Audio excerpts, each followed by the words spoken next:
This may just be for the recording. So welcome. You want to try this one?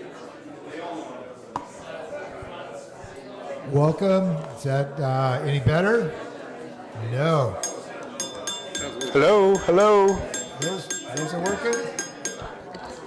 Hey, everybody. We're going to start up. If everyone can please get your seats and settle in, it would be much appreciated.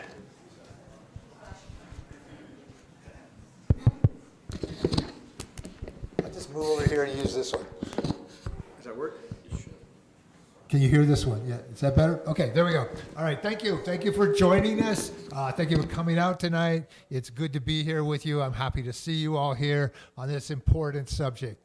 This is our second community meeting on the Nevada County Courthouse highest and best use. We're going to move into the meeting. I want to do a little bit of an overview as we get into this, sort of tee it up a little bit. Okay, so purpose of the study is to figure out what is the best use, highest and best use of the courthouse, which will not become vacant for several years, but we're ahead of it trying to understand what needs to happen. Huge impact on the community, a lot of concern, totally get it. It's something that defines us and we need to think about it. I want to say a couple things here. First of all, anything you hear tonight, there is no project here. These are not things that are going to be built. This is not a master plan that's going to be built. These are ideas and concepts that are being developed so that we can consider the highest and best use for the location. There's no money behind this. There's no planning money behind this. This is a study to determine what might be the best way forward. I am your mayor, Gary Peterson of Nevada County. I should do this earlier. In case you don't know me, just a formality. Sean Grayson, city manager in the back. Lon Grayson, assistant city manager. Tricia Tolson from County Public Works. And this is a study that's funded by the county. We, as Nevada City, are at the table because the county invited us. They know how important it is to us. I should say I co-chair this committee with Supervisor Heidi Hall, who sends her apologies. She can't be here tonight. So instead of listening to two of us, you just get me. But I'll keep it brief. We've got a lot to hear tonight. So the process, you're going to hear a lot of information, and then we're going to open it up at the end to hear your voices, to hear your comments, to hear your concerns, and hear your questions. But first, we want to hear from our consultants to tell you where we're going and what we're going to do as we look at this 5-year time frame that is ahead of us. So we're well ahead of the curve. In fact, I really like our consultants, and they tell us how smart we are for being ahead of this as we are. With that said, I'm going to turn it over to them, and they will talk about the agenda and take it from here. Thank you, Mayor. My name is David Crody. I'm an architect with Nelson, and along with strategic economics, we're leading the process for this study. So Gary just gave, or Mayor Peterson, sorry, just gave the welcome and overview, but today I'm going to give a little bit of an introduction to the study, just as a reminder to folks who are new and aren't really sure what the study is about, and as a reminder to the folks who joined us in October. We will do a recap of what we talked about at our October meeting so that you can understand that we actually listened to you and we took to heart the comments and feedback that we got from the community. Then next, we're going to share with you what we've actually done. So we heard you. What did we do with the information that we heard from you? And then after we share that progress, we'll go into what the next steps are for the project. And then, as Mayor Peterson said, we will open it up for comments at the very end. So this is the introduction to the study.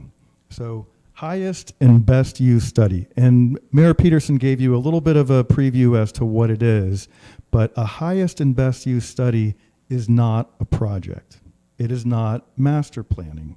It is not a solution. What we're trying to do is look at that piece of property where the courthouse sits right now and figure out what is the best use for it. Now, it might even be that the best use isn't financially feasible. It could very well be, but it might not be. But that still could be compared to all the other alternatives that we have. That might be the best use. So what this team did, my colleague Dina here, she led the market analysis. And what that did is it looked at the feasibility of different types of uses for the courthouse, for the site.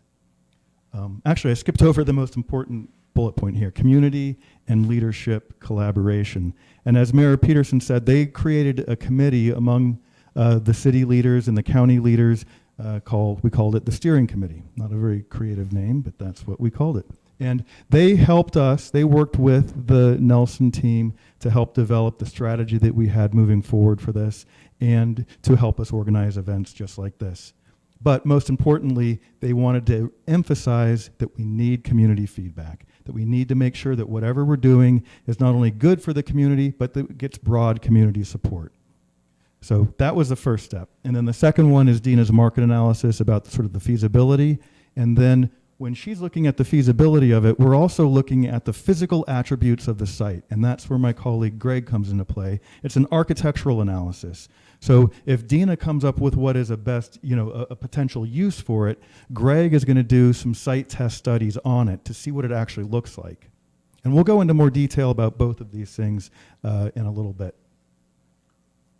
And as Mayor Peterson said, there really is true value in planning ahead. It is still about 5 years before the Judicial Council moves out of this. So why are we looking at this so early? Why 5 years? Things are going to change. And that is true. Things will absolutely change. But we want to make sure that we're not doing things at the very last minute. We don't want to have an unrealistic expectation of what can happen at the site and then find out too late that that just doesn't work. So coming up with it now gives us more information that that will cause us to have less surprises in the long run. And of course, when we find the best use, it helps us determine what is the best path forward in order to achieve that best use. And just as an example, right now the site is owned, I think it's 51% the state, the Judicial Council of California, and 49% the county. So once we determine the best use for this, it becomes information that the county has to negotiate with the state when the state wants to divest themselves of this site, which we've been told they do want to divest themselves of the site. So it helps us, helps the county, helps the community make good decisions about negotiations with the state. And of course, if there's anybody else, and there are other folks who are going to be involved in this in the long run, it gives the county the building blocks to start organizing that. Okay, so we did have a community meeting in late October last year. And essentially, we started off just talking in broad ideas about the project. And we came up with just one simple sentence that helps us sort of guide our way to evaluate some of the things that we're looking at for this study. And it is a beautiful and vibrant space that is viable, sustainable, and generates community pride. So this was one of the things that we presented at the community meeting and was generally agreed upon, and then we broke it down into more pieces. And the ideas that we heard is that it's kind of broken up into a couple buckets, one being values, the other one being viability. For the values, it was essential, and we heard this time and time again in October, that the community support whatever is going into the site. Whatever the county and the city decide to do, they want your support, the community's support. And that message came across loud and clear. Also, we heard that there is some balance needed between the existing courthouse that's been there for a long time and has become sort of a participant in the community. There is some sort of desire to salvage that, to keep that intact for future generations. We heard that it was nice to have that historic building there, but it wasn't essential. What was essential is that it's viable. Whatever project we come up with, it can't languish, it can't disappear, it can't stop before it even gets started. And unfortunately, a lot of projects like this, that's exactly what happens. So we want to make sure that whatever we do is viable financially, market-wise, and that it has a long-term presence in the community. For longevity, we also put adaptability as one of those pieces. And it's because even though we want it to last for a long time, we're all cognizant that things change. And when things change, you need to be able to adapt to it. And so the buildings, our structures, our community, they need to have some sort of ability to adapt as things do change. And then lastly, whatever we put in here, it needs to complement the existing community. It needs to complement the existing buildings or the existing businesses. It can't compete with them. So these were sort of the shared ideas that we heard from the community and that we discussed at the last October meeting. And we use these to sort of evaluate and critique whatever work that we did along the way. So this was very useful for us. Okay, and I'll pass it off to my friend and colleague, Dina. I heard that long sigh. I hear that. It's been a long day. So again, I'm Dina Belzer, and I am an urban economist. My firm is Strategic Economics, and we're based down in Berkeley. So it's nice to be here. I see some familiar faces from October and some new faces. As David was saying, our work really, it took two steps. The first step was to do this market analysis. What we did was the steering committee, again, composed of members of the representatives from the county, representatives from the city, first identified those goals and the evaluation criteria. And then they brainstormed essentially a long list of uses that they thought had potential for the site. And when we talk about the site, we're really talking about two buildings here, the courthouse and the annex. And I want you to hold that thought because it weaves back into the story later. So the uses that people were suggesting were housing, office space, something to do with the cannabis industry. Could we have retail activity and or a grocery store at the site?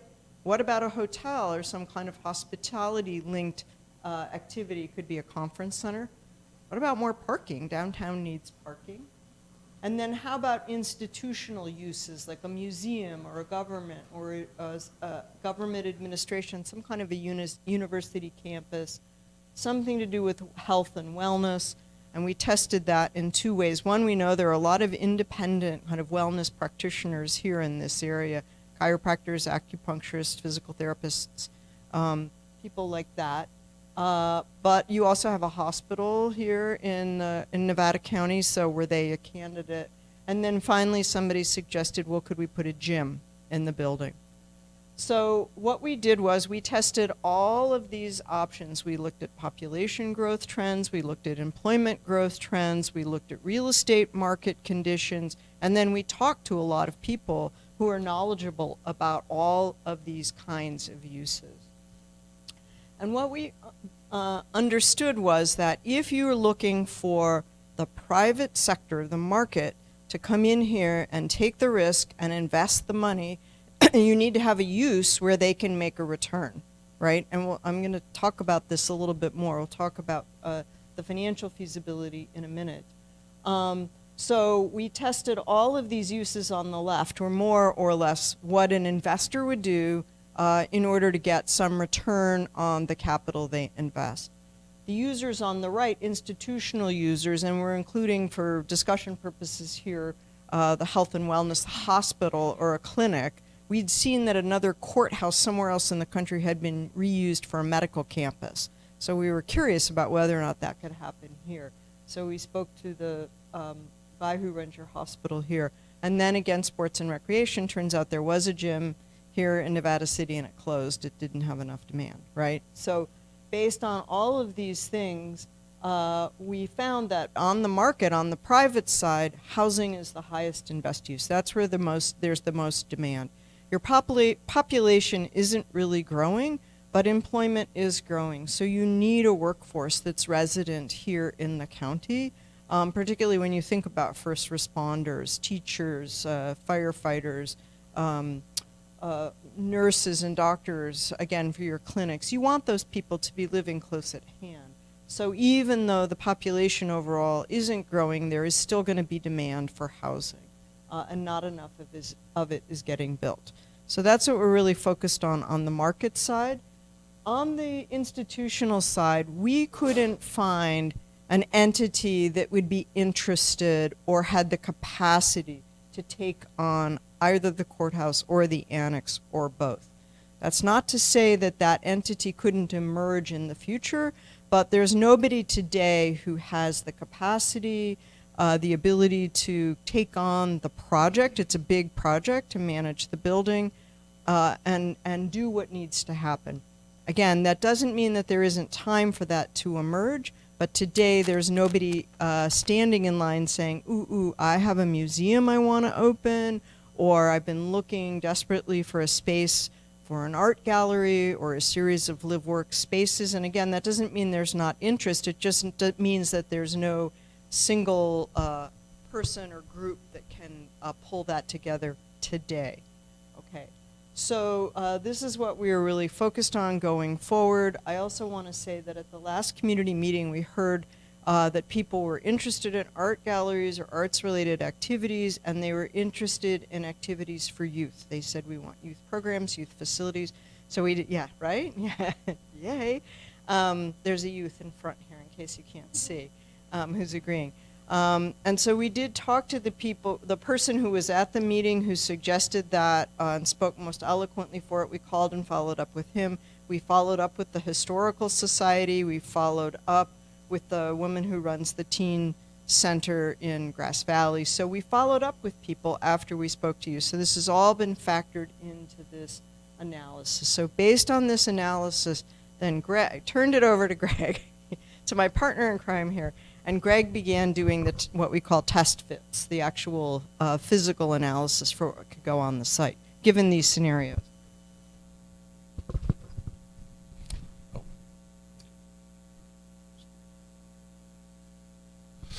Okay, hi everybody. Greg Lehman here, and I was doing the architectural studies, but right now we're still recapping the last October meeting. And so at that point, we didn't know what the uses, really the most economically viable uses were yet. So at the last meeting, we didn't present any true architectural studies, but we did talk about how we were going to approach these studies. And we wanted to take a very wide view, have no preconceptions, and just make sure we're looking at it every way that could be an advantage to you.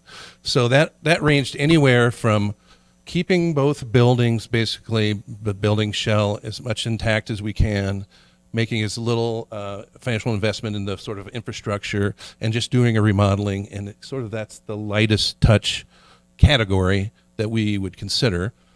And then on the very opposite end of that spectrum, it's a much more robust attempt to totally clear the site, have no constraints of existing buildings.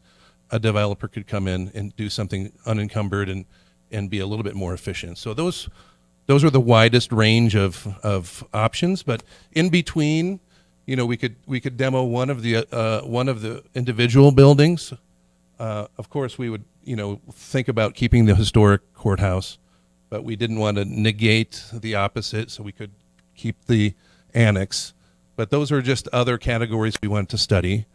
And then we also talked a little bit about, well, the most iconic part of the courthouse is the tower, and the bones of the building behind the tower weren't as advantageous potentially, so we were going to look at options that just kept the iconic tower that really presents itself to the city, and then be able to develop as much of the site with retaining that as we could. So these we're gonna circle back on these, but these are sort of the categories of architectural studies we were going to do. So we wrapped up the last community meeting by getting, every one of these categories we would stop and solicit opinions and comments from all of you. And we had this nice, interesting smartphone system where everyone had a chance to communicate and voice their opinions. So we're going to go through all the questions, but we're just going to summarize what we really found and what we felt like you were telling us. And first of all, I think everybody understood, which is very helpful, that the feasibility is very, very important. If we can come up with great uses, it's got to be able to run itself and generate enough income to make it worthwhile. So you agreed on that. Would you like to keep the historic courthouse? Yes, people thought so, but I think people were open-minded that it's not absolutely necessary, depending on how the study turned out, to keep this courthouse. I think this shows that there's a wide range of opinions about that, but it wasn't absolutely necessary. Of course, you as the community wanted to be very, very involved in this process. I mean, that was loud and clear from our feedback. And also, we have to make sure that this project isn't just a moneymaker for some outside entity. The project has to be beneficial to the whole community. So that was definitely a loud a comment from the community. And lastly, as the economic study looked to housing as the most viable use, I think the community also felt like, yes, housing is a use that we need here in Nevada City. So in summary, we had got good feedback at the last meeting, and it enabled us to move forward with the next phase. Okay, so what do we do with that info? I explained all these categories. So now that we knew the use was housing, we could go in and do very specific studies for each of these categories. And so we ended up doing 5 separate architectural studies. One with this minor intervention where we're remodeling the annex. One was to take the annex down and build something new in its place. One was to keep the tower only and to build everything new behind it. And then we had an interesting, I think, Sean, you offered this, an interesting idea, like let's honor the tower by keeping something there, but it could be something that's new and sort of gives homage to the tower, but allows you to build something very new and very modern. And then lastly, clearing the site and just maximizing the site with little constraints, getting as much out of it as you could. Those were the studies we undertook. So I'm in charge here. These were the winners. We did a lot of studies, and we studied different housing types, not just these multifamily, multiple units. We looked at townhouses, other types of housing. So I'm going to just give you we're not going to go through every study in detail. There was so much information there, but for those 5 different studies, first of all, we did a little massing model to understand how big is it? Does it feel appropriate for the community? How does it fit on the site? So in tandem with that, then we solved a floor plan for every single level of this scheme. And so we did that for all 5 schemes. We did full-on floor plans. And so solving it to that level of detail, it allowed us to define how many units we could get. It allowed us to study the amount of parking we could get on the site. And then with all that information, we could then determine the area of that project. And then we could use that area to get a cost estimate. So this whole study, it's not trying to articulate any kind of aesthetic or what it looks like. It was mostly about how much can we get on the site and how feasible is it.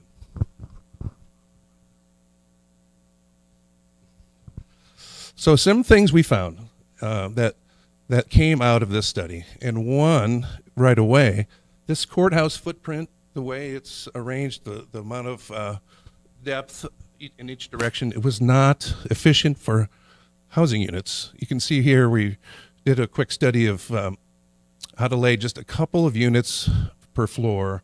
They're long and skinny. It just doesn't result in an efficient use of space for housing. So that building would be very expensive to build, but we get very few units out of it. As you know, the site's very steep, and if you think about these types of residential buildings, you very rarely see these on steep sites. You see them on flat sites, more efficient, easier to park. The steeply sloping site makes this type of building very complicated. And then here in Nevada City, if we need to get down underground to help for lower level parking, the soil here has a lot of bedrock. And so we were trying to come up with solutions to avoid that. But the fact that there's a lot of rocky soil here is a challenge to building on this slopey site. And lastly, just parking in general is a challenge here, just to get the number of cars to make a housing project pencil out. So those are some of the things we found in trying to solve this this site and to do with test studies. Oh, and then I'll turn it back over to Dina. This was a tandem. We were working in tandem here. Greg, can you advance it? Thanks. Working back and forth together on looking at those concepts. So before we show you the results, the big reveal here, I just want to just give everybody a general idea of what a pro forma or a financial feasibility model, a financial model looks like for any kind of a real estate development building. So you see on the left here, that green bar, that's the revenue that the project would generate from rents, from sales if you were selling condominiums. That's the pile of money that you get. And that pile of money has to cover all of a developer's costs. And again, when I talk about a private sector developer, this is how they're looking at this project, right?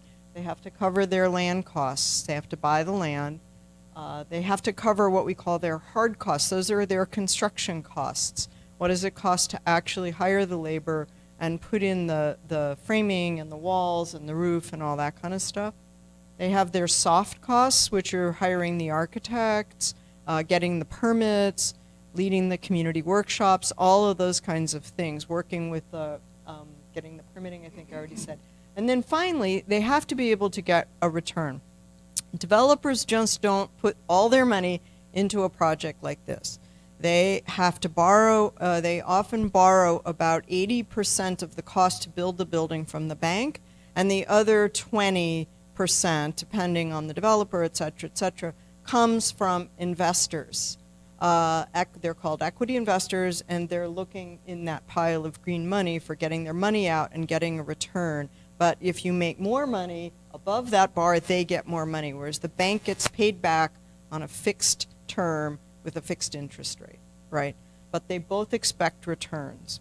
And people say, well, the developers should just take a smaller profit and then the building would be feasible. Well, the problem is it's not the developer, it's the developer's lenders and the developer's investors who have to decide that this project is worth taking their money and worth taking the risk, and that they're going to get paid back if they're the bank, or they're going to make some money on the money that they invest as equity investors. And if they don't think the project is going to work, they'll take their money someplace else. So it's not a matter of trying to get somebody to take less profit or be less greedy. It's just a matter of competing in a marketplace for investors who have choices and options. And in today's environment where we have high interest rates and a lot of uncertainty about what's going to happen, there's been a lot of inflation and construction costs, a lot of investors are sitting on the sidelines. So development everywhere is stalled out. This is an issue across the country. It's not just an issue in Nevada City or Nevada County. So I just want you to have this context before we show you what the results are. And what we do is we build a financial model. It's a spreadsheet that tests the cost versus the revenue. As Greg said, we tested 5 scenarios. And the first 3 over here, you see those giant red and pink bars. Those are the costs. And the reason that there are 2 colors in those costs is because we tested the costs at 2 levels, sort of a more conservative, lower cost level, and then the highest cost level. And there's a huge amount of unpredictability right now in the costing environment. And we were talking about this with Tricia, like trying to cost out bridges. What are the cost of raw materials? It's very hard to say. You know, now we have a big fire in Los Angeles. Construction materials are be going down there. It makes money. All of these things affect this cost. And then we looked at the project value, which is the purple sort of lavender bar. And for those first 3, those were the first 3 scenarios that Greg showed you where we clear the site, just clean slate, tear down the historic building, tear down the annex, and just max out the density. And we call them the historic tower. That's where you just keep the tower. The new tower, which is where you would build something architectural that would be a nod to the tower but wouldn't be the old building. And then the third was what we call the donut, because there was a hole in the middle of the building that would be like an open space. So we tested all of those to see how many units we could get. We tested an assumption about 1 car per bedroom, which is about what the market is doing here in Nevada County. We looked at all kinds of comparable projects to get to that conclusion. We were not constrained by the zoning. We were just testing ideas here. And then we tested on the right here, you see a scenario 4 and 5. One is a reuse of the annex building. So you take the building, you would reskin it. That means you put a new front on it or a new facade so it doesn't look the same. I know a lot of people don't like the way that building looks. It would look different. But the inside, it would still be the same floor to floor. It would use the same foundation. It would just renovate the building and remodel it for office space. And for housing. Yeah, there's a lot of discussion about reuse of office space for housing and whether or not that's feasible given the size of the floor plates, et cetera. But Greg, our genius architect here, you said, well, if we drop a light well down the middle, the units make sense, that's efficient, we can make that go. So, so we tested that, and then we tested one where you tear that down and build a new building. But the idea is that you use the parking that's already been created through the slope in the site, and you're not digging into any of the granite or the bedrock or whatever it is that's under the historic courthouse, because that really drives up the price of the construction. So this is what we came to. Now you see that in these two cases, the red pink and the purple lavender bars, the red is still taller in both cases, but it's close enough. And it's the kind of thing, well, if you just double the revenue bar, or you figure out a way to decrease that cost bar, we think it's close enough that if you gave a developer a brief to do a housing project on the annex site, they could figure out what would work best at the time and probably figure out how to make something work. As David said earlier, we're just testing concepts here in order to give the county and the city a strategy for moving forward. We're not proposing a project here. So the highest and best use that we concluded is to divide the site and to have the annex site be the side of the site that would be set aside and considered for housing. It could be developed by a private developer, or it could be developed by a nonprofit developer. It could be market rate housing. It could be affordable housing. It would be housing. And we don't know exactly what shape that would take. Is it a reuse of the building? Doesn't really matter. It gives the county and the city, again, a strategy for moving forward and thinking about how to proceed with this site. Now, the courthouse building is so expensive to reuse that it's better to think about how can we reuse this building, really, what makes sense. And what the county can start to look at now, and again, this is why these 5 years is so smart. And I've worked on a lot of reuse projects in a lot of different contexts. And what happens is the historic buildings, no one can make a decision about what's going to happen with them.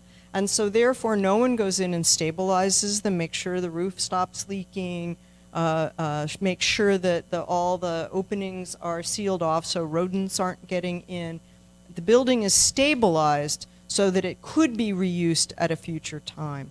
So this is what we're suggesting now, is that the county have this strategy in negotiating again with the state that the courthouse is going to remain, it's going to be retained, and then there needs to be some way moving forward where there's a partnership between the state and the county for the reuse of this building. So again, it could be just putting up the cost for the stabilization, or it could be going forward with a full proposal, as has been done elsewhere in California, where one courtroom was retained and then a museum is created on the first floor, or art space or something like that. So any of those are possibilities, but again, this creates clarity about what the county could do as a strategy for moving forward that satisfies the criteria. So again, these two options, A and B, I talked about these for the annex site. That becomes the responsibility of a future developer to sort out. And that's what is, as David said earlier, things change. So, the feasibility is going to change. The The rents might go up, the cost might go down, all that kind of stuff. But we feel confident that in looking at the long-term projections for Nevada County, et cetera, what's not going to change is housing demand. And so we think that betting on housing for that side of the site is a good bet. But that the courthouse is really best retained as is. Okay? So, yeah. So we'll take it back to the last community meeting, where the North Star, the idea that we wanted to look at, a beautiful and vibrant space that is viable, sustainable, and generates community pride. So we wanted to make sure that whatever we were doing, it fit back into that category, and that could be described this way. And again, feasibility is key. So I think we went over into pretty good detail why this is the most feasible approach for the site. Keep the historic courthouse if possible. It's not necessary. And this particular option that we're suggesting, at least for the short term, the courthouse stays. The courthouse remains. It's stabilized, and we look for a potential use, potential community use. So all the things that you were talking about last time at the community meeting, if there is a way to bring someone viable in to support that cause, you now have the infrastructure to actually support that. The community wants meaningful input on future development. So that's what we're here for today, is to get your feedback on sort of where we're landing right now. I can't speak for the county or the city, but I can say without any hesitancy that they brought us on because they wanted us to make sure that we had community feedback. We'll hit you first. We're almost there, I promise. Sorry, there's a woman in the back with her hand raised. But thank you. So I fully expect that there will be continuous feedback from the community that you'll be available to understand what is happening moving forward and what is your feelings about how things are moving. Project should benefit the community. So in this particular way, the solution that we're suggesting, anyway, not the solution, the approach that we're suggesting here, it does benefit the community. We have a vibrant area. When you bring housing in, now you're going to have folks that are actually going to be coming down to the restaurants and supporting the community, become a larger part of the community. And then on the left-hand side, you've got the potential for some community buildings. So we believe that this project should benefit the community. And the feedback that we got at the last meeting, and I've heard that there might be some further discussion about this, is that housing is the preferred option for the area. That's what we heard last meeting. And that's what this is. It's a mixed use, right? So we've got housing on the annex side and then to be determined on the other side. So in any event, looking at these pieces right here and all of the background studying that we did, this is how we think that we're satisfying, the goals. Do you want to go over next steps? Thank you. That's a lot of information, but it's been a really in-depth study. Next steps, we'll go to Q&A right after this. I just want you to know where it's going from here. The study will be finalized. It will be finalized. It will be presented here as an informational item to the city council. We don't have a date for that yet, and we will opine. This is not our project, but we will form an opinion listening to all of you, and then it will go to the county for finalization and approval. And then that plan will be used to begin discussions with the state.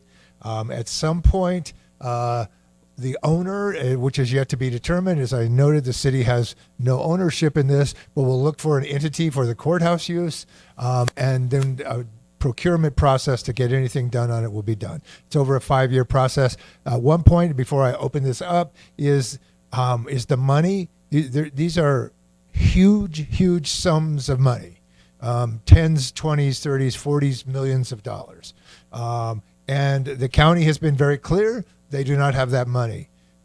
Last time I checked with Sean, I don't think we did either. But so we want to hear your questions. We want to hear your comments. We need you to manage yourselves. We've got some time, but a lot of people got things to say. Evan is going to be, as he said, my Vanna White. He'll pick up the other microphone and move out there. So you said somebody could go first. Well, who was the person that wanted to go first? Okay. So, yeah, it does. Go ahead. We'll move around. We'll try and get everybody.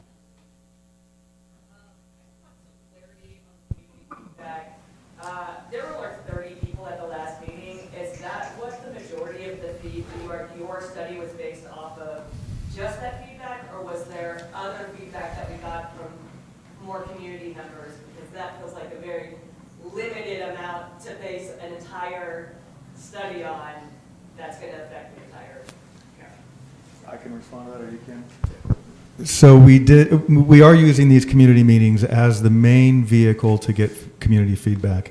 However, we've been getting constant emails and feedback from people that will go to the county, which are then in turn given to us. Dina's group, they interviewed an awful lot of people of within the community as well. We met with the historic architecture group out here as well. Any group that made themselves known to us, we reached out to. Any feedback that came even outside of this community meeting was shared by the county with us. So anyone who tried to share comments with us, we received, and that became part of our sort of overall approach. And just for clarity, the last time we did on the phone, thank you. Did that go out to broader community for that feedback, or it was mainly folks had to proactively come to you to get feedback? Yes. Well, anyone who joined remotely at that same meeting would have had the ability to do so. I don't believe anyone did that. I have no way of knowing for certain. So my belief would be that was only people in the room.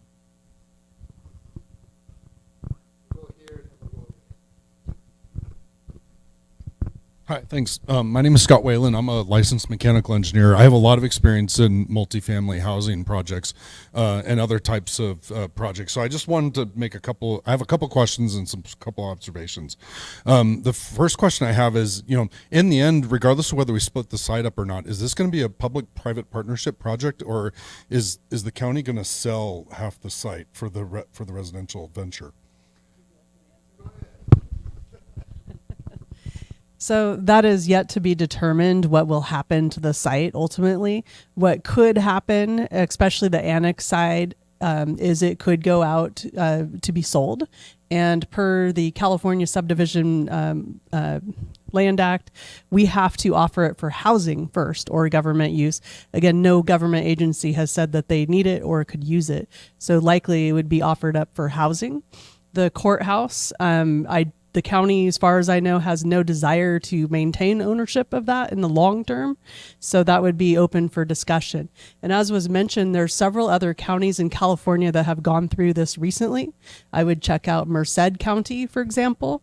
That's a good example of a public-private partnership to make the courthouse usable. And Auburn or Placer County would be another example, although they still utilize theirs. So that was a little bit different. Thank you.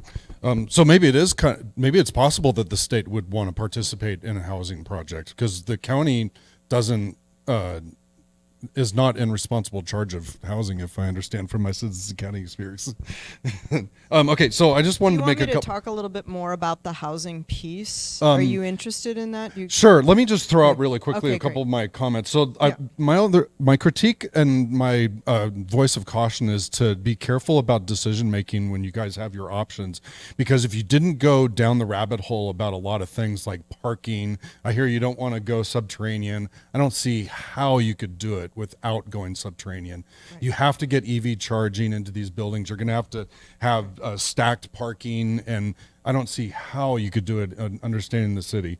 The adaptive reuse of the annex, when you were mentioning that the space plane didn't work, was that for the demo or for a potential adaptive reuse, or both?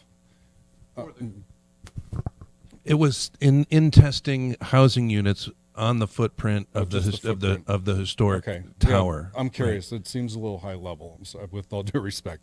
And then the other comment that I have is that if you vacate a high-rise building that's deemed high-rise for a year, then the building has to comply with the seismic standards. I know all the professionals in the building know this, but if we walk away from the courthouse building for a year, you're never going to be grandfathered with the seismic.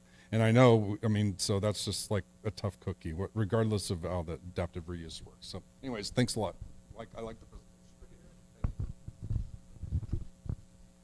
presentation. I'm John Vodonik. I'm a local citizen, lived here for 35 years. I'm an academic lawyer and a developer. And I'm surprised that you have not heard about the new College of California. We've been talking about this project for 2.5 years here in Nevada City. So I am actually shocked that you have not heard about it. We are proposing the development of a liberal arts college that is focusing on complex solutions to complex problems. It'll be a light residential program. We've already have people calling us from out of the country that are interested in the program, and we have funding on the way because of the fact that we are a nonprofit organization working internationally. So if you need to talk to me more about it, I will be in contact with you immediately after this meeting is over. Once again, I'm surprised that you haven't done this research.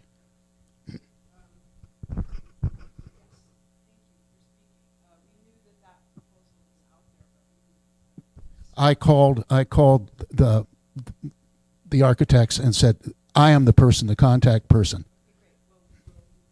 Thank you.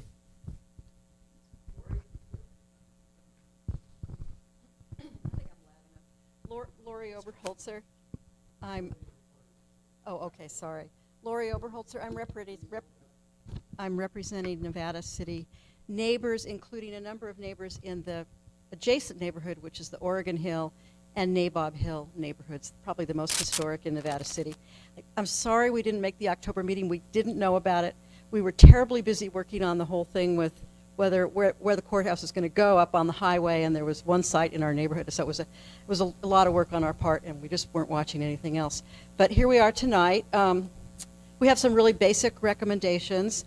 The first, we agree with the Historical Society that the existing Art Moderne building should be completely preserved, not just the facade or anything like that. It's iconic. You see it from everywhere, all over town, coming into town and all of that.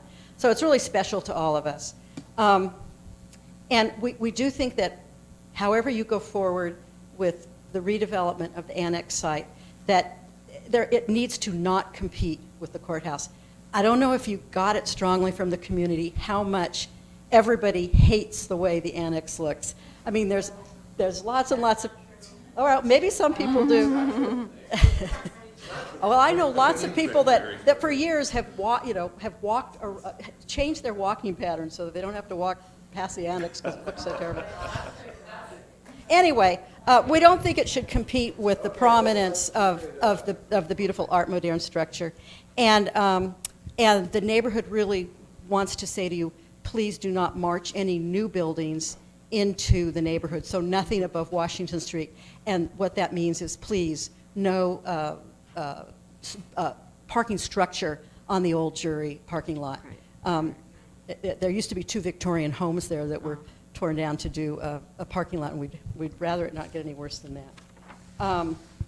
So what it comes down to is we think you should preserve the old building. We think you should demolish the annex building, so we're kind of for alternative 3.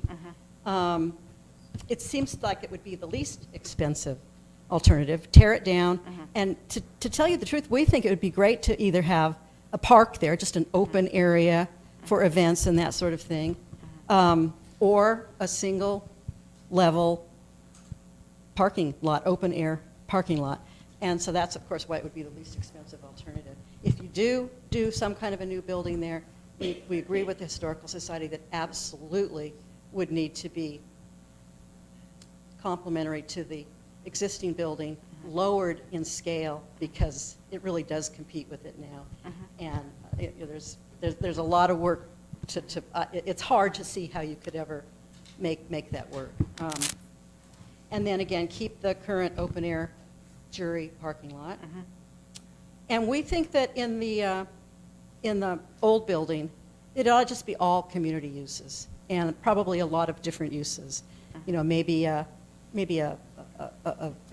restaurant or a coffee shop or a food, growers market or a food court on the bottom floor, so that everybody could always use that building, not just, some private use. And you could have, all the uses that have been suggested that you call institutional uses, I call them community uses, could be scattered throughout the building. So we think that would be a good idea. And also, again, when I'm speaking for the neighborhood, please remember what the back side of the building looks like when you're rebuilding this site, because it really turns its back to a very beautiful neighborhood. Okay, thank you.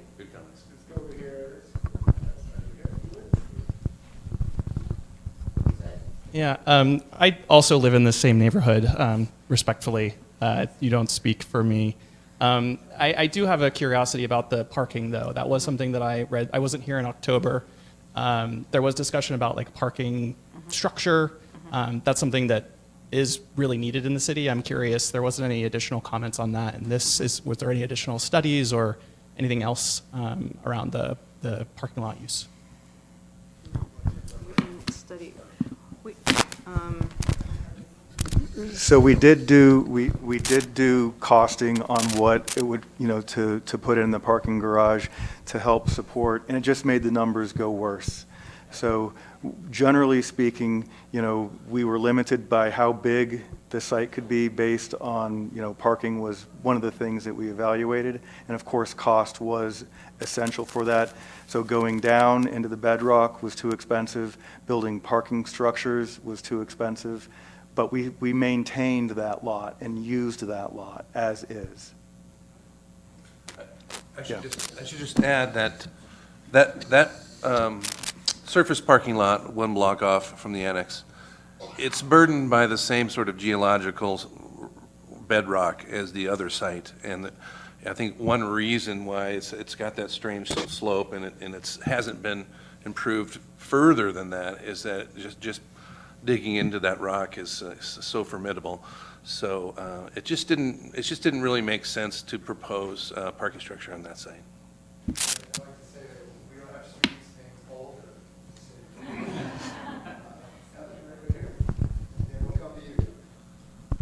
Thank you. My name is David Parker. I'm a 52-year resident of Nevada City. Our cute little town is a vortex of the culture of the arts, and it's quite evident of that. I support the preservation of the, I call it Kelvinator, but the three-story county courthouse. And so thinking out of the box, and it would not be the only use of that building. You could probably have the all interior part be used for something else. But let me be so bold to suggest a tram from off the top of the courthouse up to Sugarloaf. I know we jest at this moment, but in honesty, it wouldn't take effect of anything inside the building. And it would be a real draw for not only us citizens, but outsiders. And it'd be really, I didn't know that if the building was vacant for a year that you would have to make new standards for it. We could put it up there maybe in a short time. Safely, of course. And it'll be the most wonderful tram in America. How about that?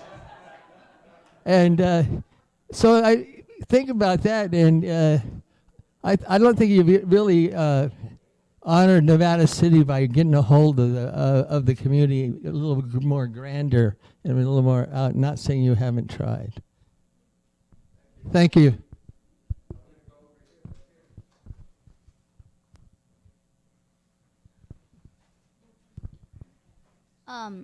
So I think for what we should be doing, an idea for what we could do with it is, well, historically, the Nisenan people have lived here for over 1,000 years, and I think we could make a historical art museum for the parts and that we're not going to use, or that are going to be questions that we're going to use. And I also think that that maybe some companies in Nevada City may need extra storage, so like a storage hall, or like a place where you can rent out like supplies, like where you could rent out something that would help you with your business. Yeah, and also we do have the bonsai market, which has some groceries there, but we don't have a actual like grocery store that that would help the community, I think.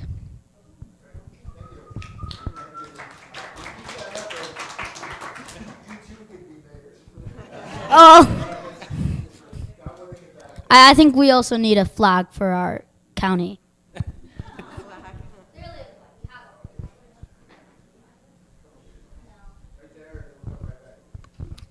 Hi, I was at the last meeting, and I think you mischaracterized the feeling about keeping the tower or not.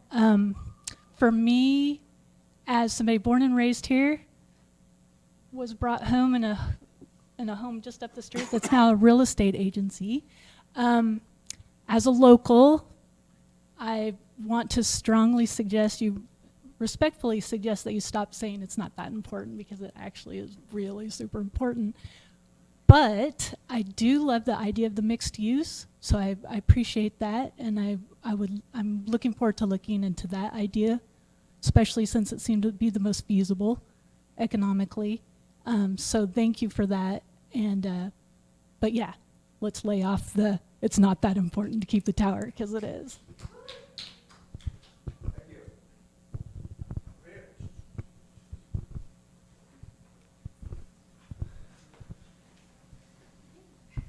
Hello, I'm Bethany Celio. I live here up on North Pines, so I walk past this site almost every day. First of all, thank you for all the work you guys did. I don't think anyone's mentioned that. Maybe a little thank you, but it was a lot of work that you put in, and I can see that. And I think you guys came, to a good solution that balances the needs and what the community has said. We do need housing, and don't speak for, the neighborhood, Lori. Like, I live here, and we do need more housing, and I don't want just another parking lot. So, okay. But I'm just saying she was speaking for the neighborhood, and I live here. So I don't think it should be just a parking lot. I think we should definitely do something productive with the site, and the drawings that you came up with look pretty interesting. And I think, yeah, preserving the courthouse side for some type of community use, public use would be great. And then, yeah, making the most of the annex side. So, yeah, looking forward to seeing what we come up with. Thank you. Thank you.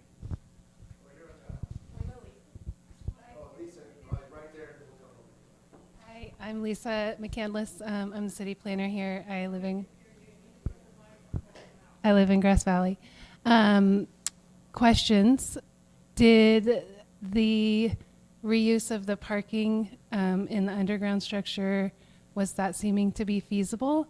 And then also my next question is, do you think that there's developers who do reuse projects if the county has to offer the property for sale for a housing developer?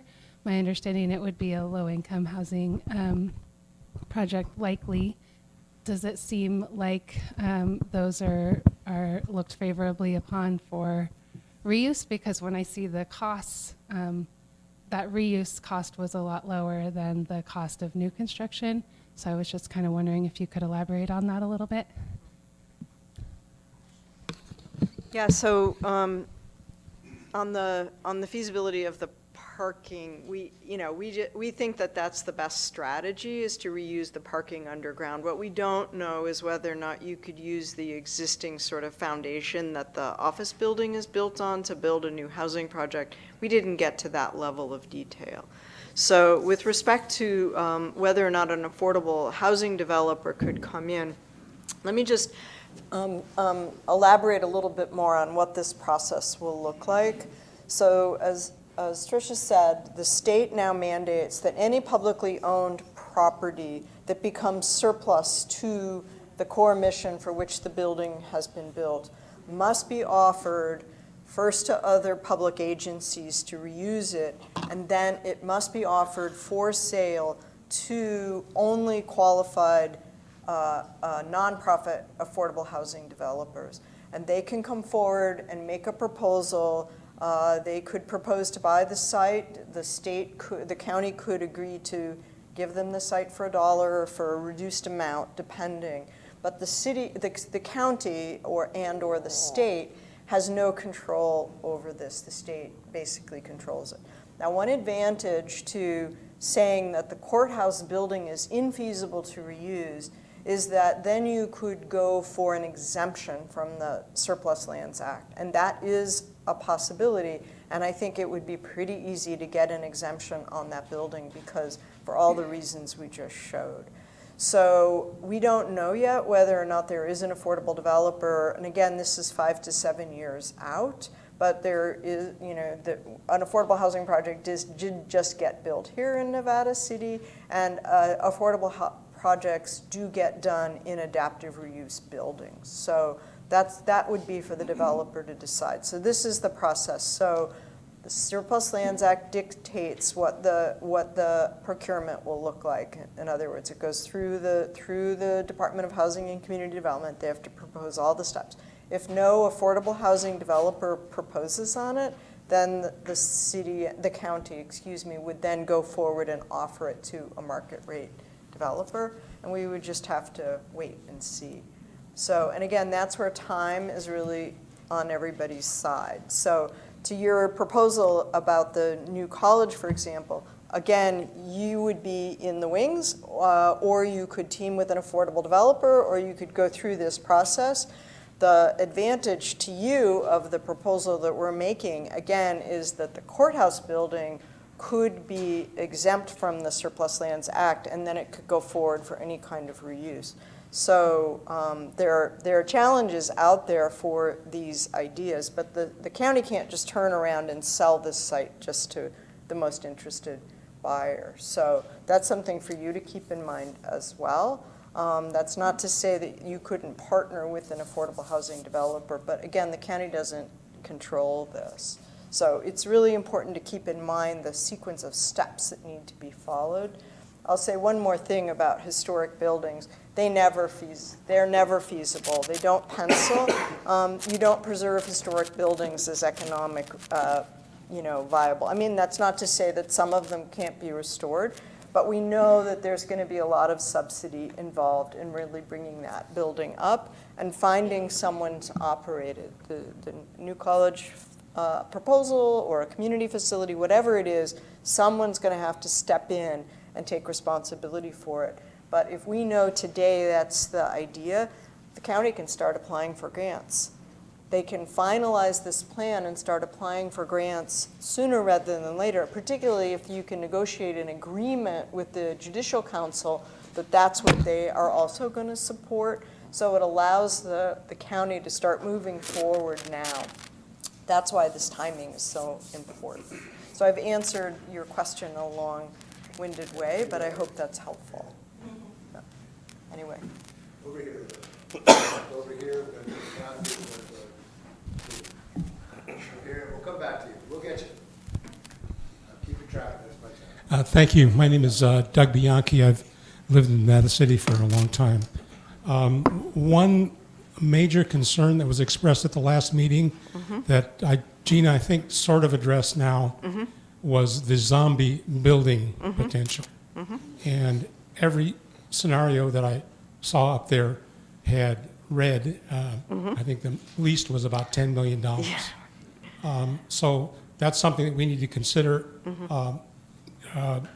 We're going to have to be advocates for public money some way or another. I mean, it's my money too, it's taxes, but that's something that we really we have to look at. And one other thing that just as a personal note, the courthouse is iconic, and the best thing that I liked was splitting it and keeping the courthouse and doing another development next to it. However, inside that courthouse, it is dreadful. I'm sorry, this is a personal opinion, but it is completely functionally obsolescent. It's just a horrible place to be. And it's all feral cement. So I don't see anything that can happen inside it except, pack it full of gravel maybe to keep it from spreading toxics everywhere. That's all. I toured the courthouse from top to bottom, and I thought the real opportunity for economic reuse was horribly sad. Jail cells, leaking water, It is pretty grim. saw 12. I think surprisingly, the annex is in worse shape than the historic courthouse. So thank you for your suggestion or your plan to at least stabilize and maintain the historic courthouse. That's the Historical Society's position. We really want to see that building preserved and restored. Historic preservation is never the cheapest option. However, in Nevada City, it has been the best option. And Nevada City is a town that has burned to the ground numerous times. It has gone bankrupt, or it lost its incorporation a number of times. It's fought back. Nevada City is a town that fights back, and if it means raising money to do what is maybe not the highest and best use of the Exactly. property, Right. in my mind, the highest and best use of the property is maintaining the historical integrity of that courthouse. Thank you. Go to Chuck. I know you're back there. I'll get you right after Chuck. We'll come right back to you. And then we'll come over here. Sorry, your hands up. Hey, thank you guys for the work, really. Great options. One small option that I think should be entertained along these lines to complement the rest of it is parking at the juror parking now. I don't know to what extent this is a part of the scope or not, but then a one-story building above. Nevada City has, a serious problem looming, and that is, for example, a good friend of mine owns Heartwood. He has 35 employees right downtown. Only 2 of them live anywhere near this town. Most of them live in Penn Valley, North San Juan, down Highway 49. It's a serious injustice that we are fostering if we don't figure out a way to be part of the solution. I cringe when I hear a park because it's like, okay, let's give the homeless people another place to live. I don't mind having homeless people around town, but I'd like, if we have an opportunity to make housing, let's make some housing. And it seems like a no-brainer, really. And by the way, at the local high school the other day, Lisa and I proposed to the high school that they put a gondola from the courthouse to the Sugarloaf. So I think this is going to gain momentum. I'm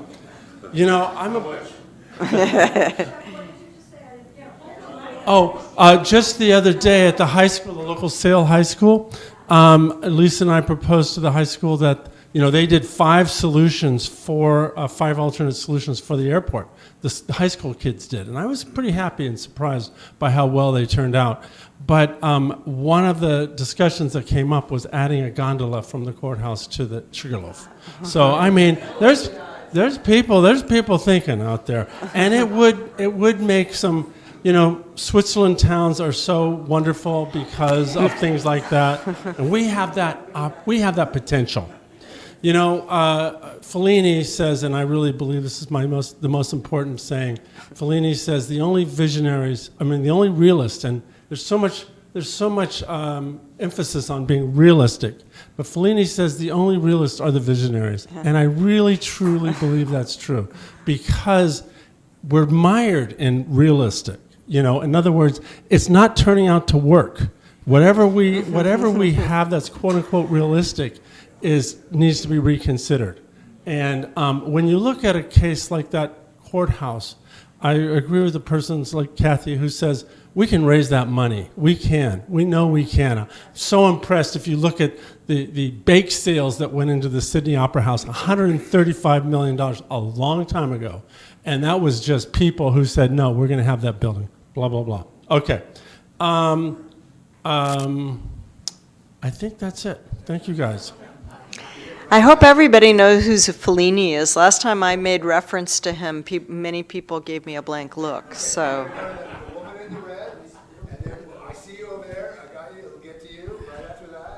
I'm Julie Cobden, and I also have lived in Nevada City for 52 years. And I'll bet I disagree with everyone in this room.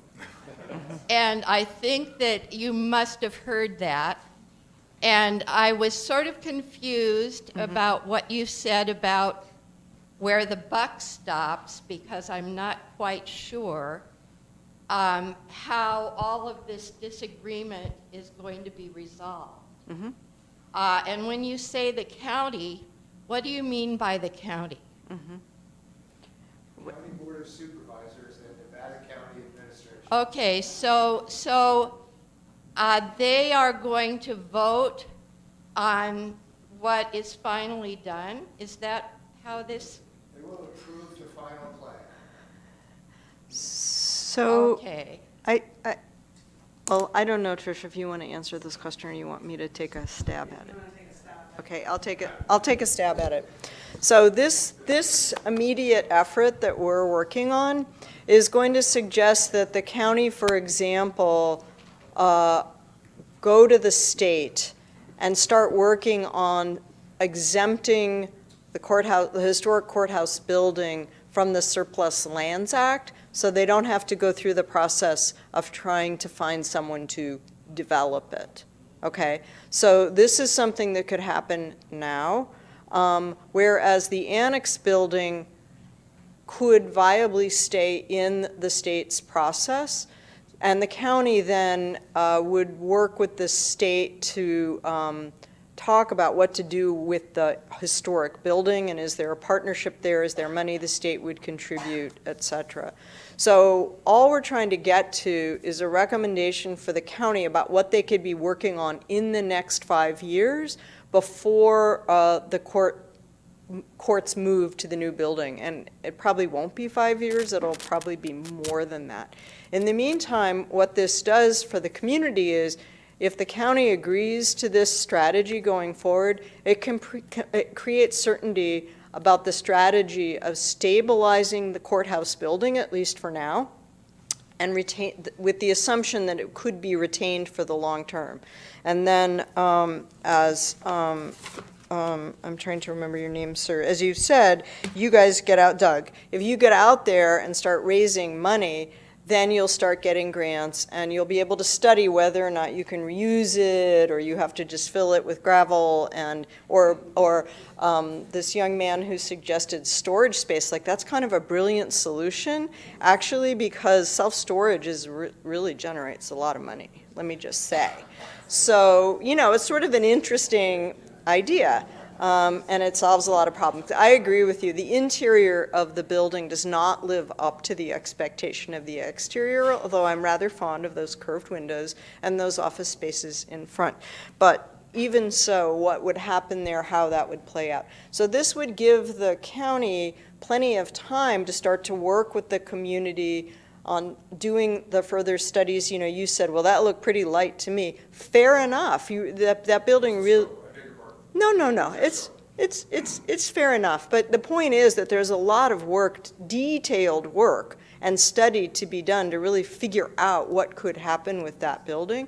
And if the county adopts this strategy now, they can start fundraising, they can start going after grants, they can start studying that building. And again, it creates clarity in the community. Now, not everybody may want to retain that building, whatever, but I think that that is the kind of both the most visionary and the most viable solution for the courthouse building today. So that's sort of what these next steps are. And again, what the county controls. The county owns 49% of the building today. The state owns 51%. But the state has said once we move out, this is yours. We're giving it to you. It becomes your problem, basically. But, you know, again, if the county goes to the state now and puts their hand up and said, yeah, we'll take it, we want it, but in exchange, we want you to do X, Y, and Z, and we're going to raise money to study these alternatives. This is all we're suggesting, is what a path forward is from today through the next 7 years or 5 years or whatever it takes for the state to move out and that building to actually be vacant. Does that make sense? Yes, thank you. Yeah. It's so complicated. It's hard to, and we've been looking at it for so long. Yeah. Hi, I'm Gary. I'm Gary Habib, and I have a house right behind the courthouse on Winter Street. And the one thing that I'm just maybe a cautionary tale. I think there's about 11 million event spaces here in the community, and I just don't think we need another event space that's sort of ad hoc, pop up something. You know, we're gonna, you know. I like the idea of having the growers market in there or in that area, in and around that area. Yeah, I mean, right. Let's not go there again. Let's not put another freeway through the middle of town. Yeah. Yeah, I don't know if this was on the screen earlier, but I was just curious, you know, how many units were kind of being generated in the kind of the two extreme proposals of just converting the annex versus raising everything and building up from scratch? 30-ish. Just add on, can you also clarify about the empty parking lot, if that would go with the annex or if that would stay? So it was about 30-ish units. It was a few more for the demolition. Yeah, at the low end it was 30. I can't remember now. It was 36 or 38 at the top end. And again, these are just rough sketches. And we did assume a mix of studio 1 and 2 bedroom units. And then we assumed 1 parking space per bedroom. So we also sort of backed into that. We assumed no new development on the county parking lot. That site is too difficult to develop. Maybe you would put solar panels or some kind of covering over it that would just be structure you could put. You would certainly repave it, but and that might be where you could put your charging stations or whatever, I don't know. But that would be the idea, was that the new construction would be only on the site where the annex is today. 30-something units, yeah. It was that was in the 70s. 70, in the 70s, yeah. So yeah, on both of those, you know, the parking starts to become a limiting factor. You know, we can physically get lots of units on the site, but we can't park it. So it started to top out in the 70s for the whole site, and yeah, in the 30s for the annex site.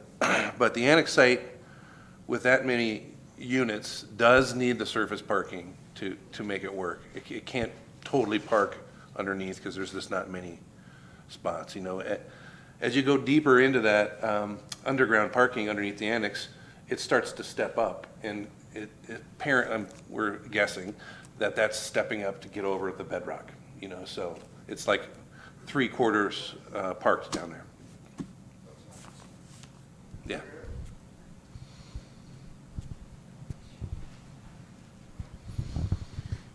My name is Mavanwi, and I grew up here, and yeah, I know a lot of people in here, actually. Julie sold us our house. Yeah, so I have 2 questions. One is, how big is the site? Like, just is it an acre? What is it? I don't think I have that on the top of my head. Sorry, I have to look. I was just curious, because I was wondering if it is bigger or smaller than a soccer field, because we don't have a soccer field. Yeah, smaller. Soccer pitch. And then the second question is, who's writing the final report that the county would then finalize it? Is it you guys? Yeah, we are, yeah. Okay. And the comment is, at first, yeah, we don't have a soccer pitch, but I realize that that's probably a very unpopular thing to do, but I'm got 2 kids who are obsessed with soccer. And then the other comment is also soccer related, actually, but I was just going to, I know that's, there's a really inspiring community project of mixed uses in Atlanta that I was reading about. And it's the Atlanta Transit Center partnered with a nonprofit called Soccer Stations to convert old sort of rundown and dilapidated metro stations and converted old like subway cars into community learning spaces. So like temporary classrooms and temporary cooling centers, community resilience centers. And then they put mini soccer pitches next to the active transit centers. And then the transit centers had like regional teams associated with them, so they can move around, and the kids have generated a really great sense of community. They have a lot of loyalty to their like local transit teams and everything. Obviously, that has almost no application to our little town, but I was just trying to state it because I want more people to know about it and to start thinking more creatively about mixed uses and mixed use space. So that's it. 0.98 acres for the courthouse and the annex is 0.44 for the offsite. Tiny. Thanks, Sean. Tiny. I just want to remind you that that site is incredibly sloped. So to build a soccer pitch there would be like, you okay, good, okay. I'm like, oh boy. Or a park, though. I mean, because if you built it flat from the back and bring it toward the downtown, it would be 20 feet tall. It's a significant slope.